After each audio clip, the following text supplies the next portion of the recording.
as the process. What I want to do with example 1 is a little bit more familiar. The picture is a little bit more familiar. I think this will be a nicer introductory example for this. We've got a circle centered at the origin with a radius length of 5. And we know this is not a function of x because it fails the vertical line test pretty badly. But we can write it if we look at the top half of the graph and solve this equation for y. We can write it as y equals the square root of 25 minus x squared. That'll give the equation of the semicircle that is the top of the graph. And then y equals the negative of that, negative square root of 25 minus x squared. That's the semicircle that's the bottom of the graph. First, we want to find the derivatives using the chain rule and the power rule that we've been using. Find them explicitly in terms of x, and then we'll go back to this original equation and differentiate implicitly and compare. See if we get the same answer. So first, the explicit derivatives. So nothing new just yet. Let's consider y equals 25 minus x squared raised to the 1/2. Let's see if we can find the derivative of this. dy dx. dy dx equals, now we're thinking chain rule. We know how to take the derivative of something raised to the 1/2 power. To take the derivative of something, some expression raised to the 1/2 power, we would bring the 1/2 out in front, and then we would reduce the exponent by 1. Now, according to the chain rule, the function u, or the expression u, could be substituted. We could let u equal 25 minus x squared. That's what would go inside the parentheses, 25 minus x squared. But then we have to multiply by the derivative of that expression. So then we multiply by negative 2x. Derivative of 25 minus x squared is negative 2x. Chain rule says multiply by the derivative of what's inside the parentheses. So we multiply by that. And then we simplify. dy dx equals, let's see how to do this. 1/2 times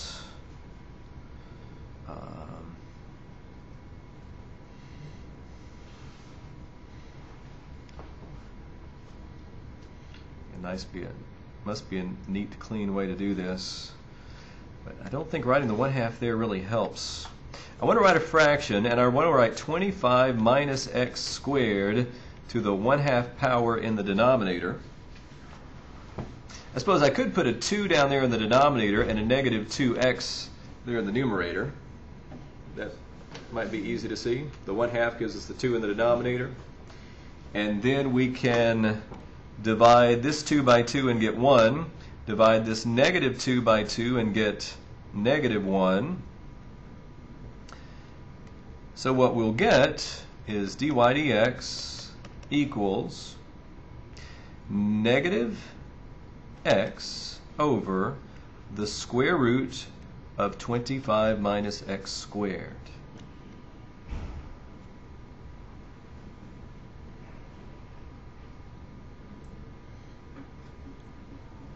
So at that point, if we want to find the slope of the tangent line anywhere on the top semicircle, we can do it. So if we want to find the slope of the tangent line at the point 3,4, that's on the top semicircle, all we need is the 3, because this is given explicitly in terms of x. So all we have to do is substitute 3. So we'd say dy, and actually I'm short of space. Let's shrink it. There we go. We'd say dy dx, x equals 3. It's kind of awkward notation. It'd be nice if we could just maybe put the 3 in parentheses, but sometimes we need to specify just the x, sometimes we need to specify both the variables. So we usually do it like this. This will be negative 3 over the square root of 25 minus 3 squared.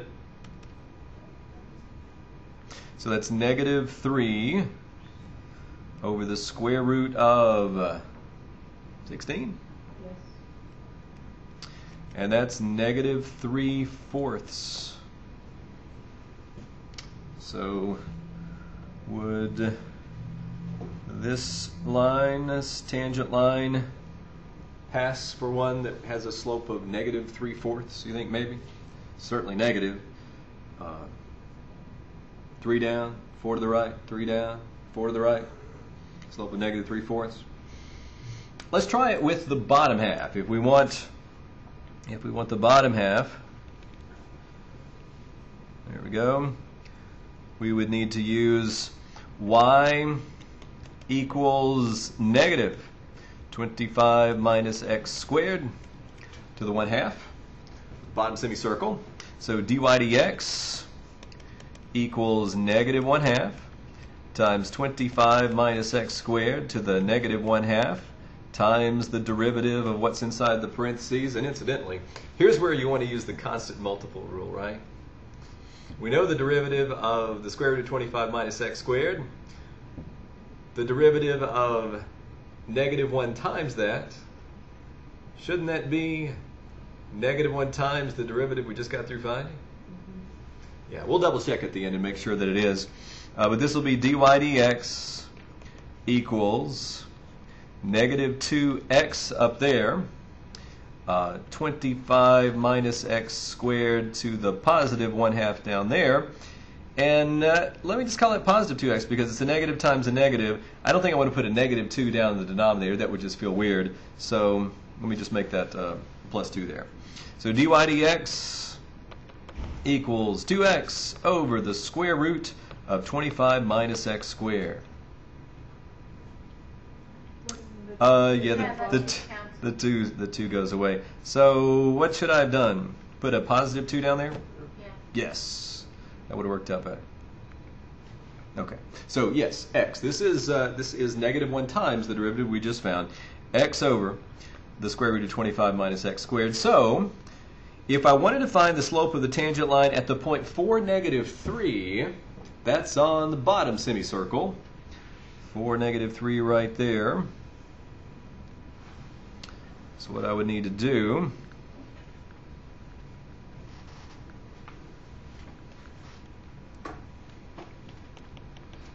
is use this other expression. I would have to say dy dx, where x equals 4 is equal to 4 over the square root of 25 minus 4 squared. That's 4 over the square root of 9. 25 minus 16 equals 9. So that's 4/3.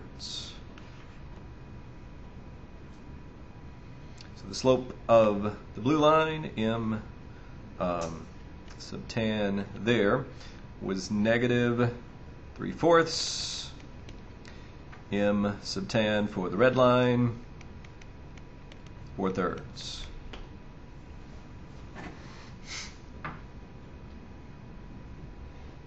What we would like is a single expression, possibly with both x's and y's in it, where if we pick any point on this circle, except maybe 5, 0 and negative 5, 0, because I'm thinking the tangent lines there are going to be vertical, and the slope of those will be undefined. Any point on the circle except those two, we'd like to be able to substitute the x-coordinate for x, the y-coordinate for y, and it tell us the slope of the tangent line, and in such a way that we don't have to know whether we're on the top semicircle or the bottom semicircle. It ought to work either way.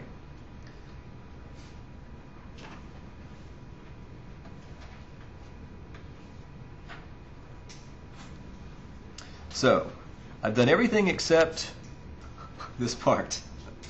We differentiated explicitly. Now we want to differentiate implicitly, and in the process, I got to explain how to do this.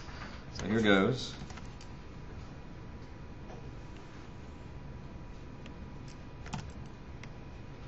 Well, we start with x squared plus y squared equals 25. Okay, we don't, that's, I guess, the beauty of the implicit differentiation. Number one, You don't have to solve for y in terms of x.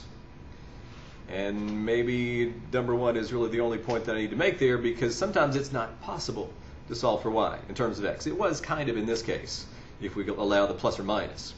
But in general, it might not be possible. You could write a hideous expression with x's and y's in it that you just can't solve for y in terms of x, but you can still find an expression for dy dx. Here goes.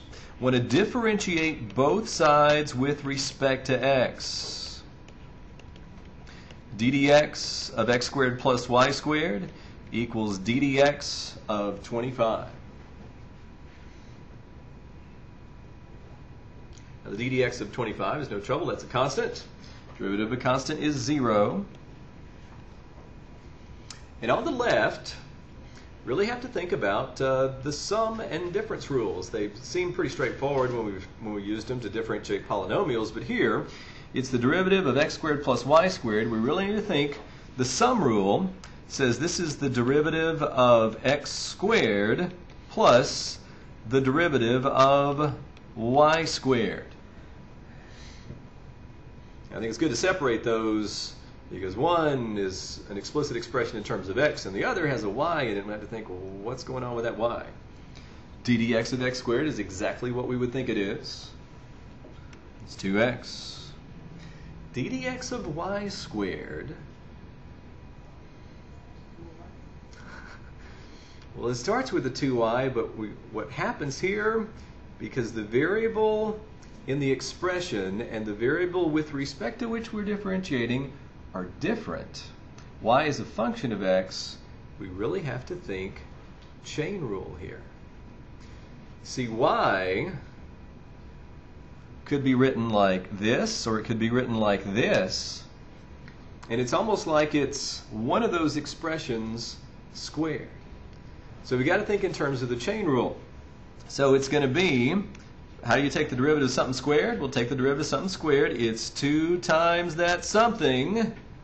But the chain rule says multiply by the derivative of what's inside the parentheses. Well, what's inside the parentheses is the expression that was being squared.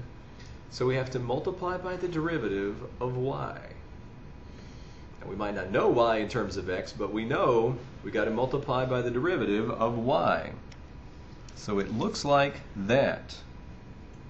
Now, if it looks like I'm not treating x and y the same way, had I multiplied by the derivative of x with respect to x, that's just 1.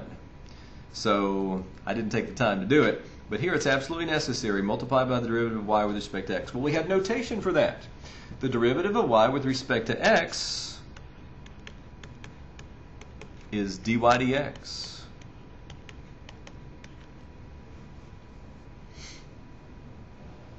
So we start off with an expression that defined an implicit relationship between x and y.